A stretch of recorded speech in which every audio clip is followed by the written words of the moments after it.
So this is probably one of the coolest laptops that you can buy today, the ASUS ROG Zephyrus Duo. Like the ZenBook Pro Duo from last year, this Zephyrus Duo comes with a second display that is built into the base of the laptop, but ASUS definitely made some improvements to that dual screen concept this time around. Now this 15-inch laptop also comes with some pretty impressive specs. It has an 8-core Intel Core i9 10980HK processor, 32 gigabytes of RAM, an RTX 2080 Supermax Q GPU, and two 1TB SSDs in RAID configuration. Now for the display, you can either get a 4K 100% Adobe RGB 60Hz panel or a 1080p sRGB 300Hz panel. I have the 4K version here.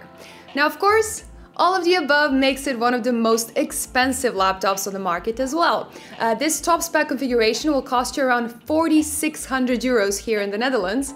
And while I cannot really see any for sale in the US right now, I assume it should be around 4,000 US dollars as well. Now in some regions you can actually find slightly cheaper lower spec version with an RTX 2070 Super instead, but still it is so much money for a laptop. So let's see how it performs, what are the upsides, what are the downsides, and if you should consider this as your next device. Let's go!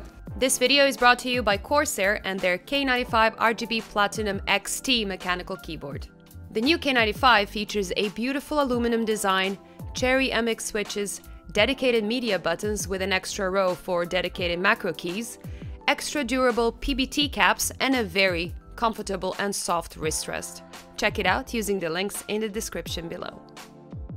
At first glance, the Zephyrus Duo looks like a pretty standard 15-inch ROG laptop. It is well built with a lot of metal, there isn't that much flex anywhere, and it has a nice dark gray color that doesn't easily show a lot of fingerprints. At 2.4 kilos, it is a little bit heavier than usual, but it's not a super thick laptop that makes you suspect that there are two screens in there or stops you from just easily carrying it around in a backpack. But when you open it up, it becomes something completely different as the second 14-inch touch display, covering about half of the bottom part of the laptop, pops up. Now the fact that it lifts up is a big improvement over the Pro Duo from last year, as the viewing angle is now much more pleasant in my opinion, and the lifting panel itself is actually exceptionally well built. There is almost no flex in it after it lifts up, and considering it's a touch screen, that really gives this laptop a proper premium feel when using it. It also helps to cool down the laptop, but I'll talk about those results a bit later. Now, obviously, the main benefit is having a lot more screen space than you would have on a typical laptop. And as most of you know, having more workspace is just objectively better. You can use it as a second screen while working, keeping your research open, for example, on one screen while you work on the other. And it's not bad for gaming either, as you can, keep Discord open on the small screen or just Google parts of the game that you are stuck on. It is just such a nice and such a useful feature to have.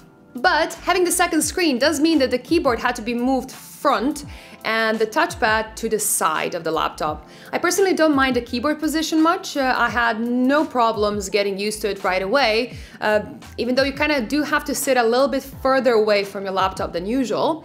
The keys feel pretty typical too. There's not too much travel, there's a nice tactile feedback, and ASUS does include a wrist rest as well for a bit more of an ergonomic position if you like, and it does feel a bit more comfortable when using it.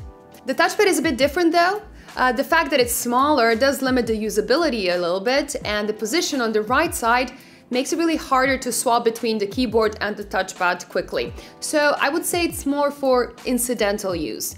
The touchpad itself does work well, but this laptop just benefits from using a mouse instead. I do like that they kept the feature where you can turn your touchpad into a numpad, as I personally use numpad all the time. When it comes to connections, power and audio go into the left.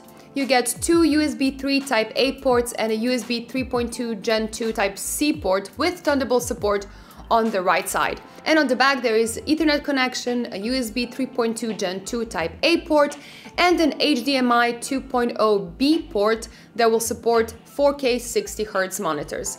So nothing crazy, but probably enough for most users.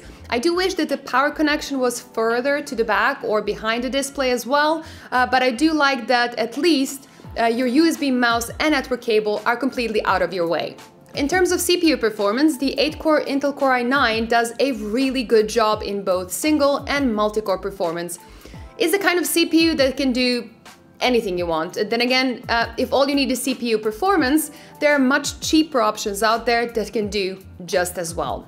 As for the GPU performance, the RTX 2080 Supermax Q does do a great job. Depending on the setting in the software, it can run up to 105 watts, which is a bit more than most gaming laptops.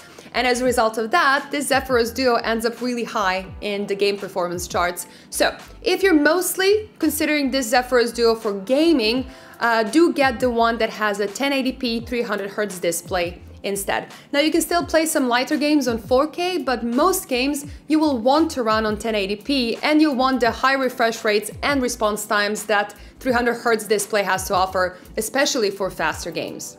If you're serious about creative work though, the 4K panel that I have right here is actually really nice, and those extra pixels do help a lot. It offers full sRGB and full Adobe RGB coverage, decent contrast, and a pretty okay 363 nits of brightness. The display is calibrated to Adobe RGB though, which is a nice touch, but unfortunately, an accurate sRGB profile is lacking, resulting in some larger delta E values than I would like to see when testing the more popular sRGB color space. Even out of the box, it's more than capable of doing video, photo, or graphics work, but a proper sRGB mode would be a great option to add. The second screen offers pretty good performance out of the box as well. The contrast is a little bit lower than usual, but as a second supportive display, it is definitely more than fine.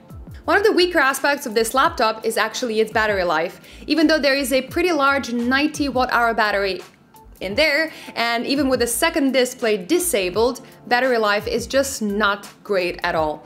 2 hours, 30 minutes in the PCMark 8 productivity benchmark isn't great, and neither is 3 hours and 42 minutes of only watching Netflix.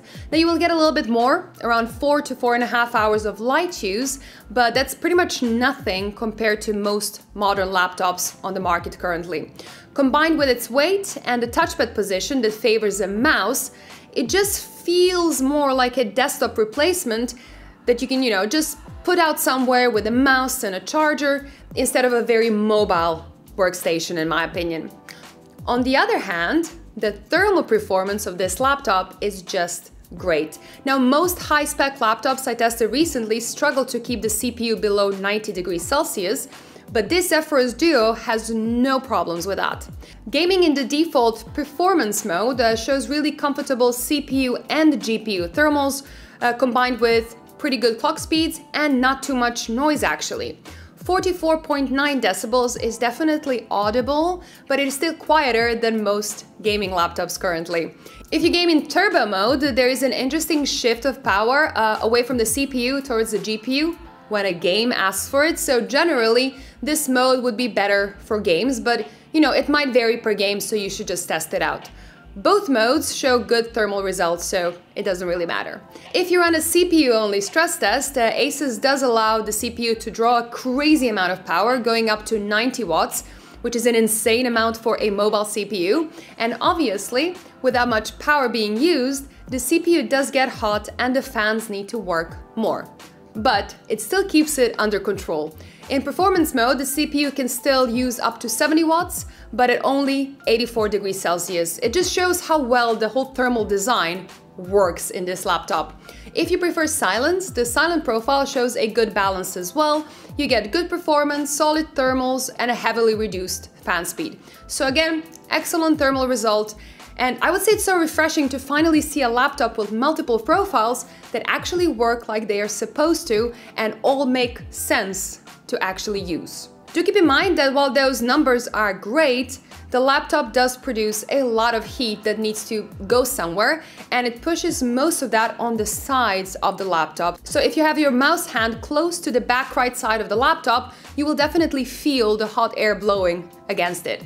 I personally don't mind that at all. My hands are always cold and I guess I would love this in the winter, but it is there and it is just something that you need to know and, consider based on personal preference. Let's look at the internals. It's easy to reach the fans, to clean them and to replace the battery, but for some reason, half of the memory is soldered on the backside and only one DIMM can be replaced. The Wi-Fi chip is soldered as well, but since it is a Wi-Fi 6 chip, you don't really need to replace it. But I would say having an option to do so is always better, in my opinion. And you have two NVMe SSD slots, but with this particular configuration that comes with two 1TB SSDs, upgrading just means replacing one or both drives.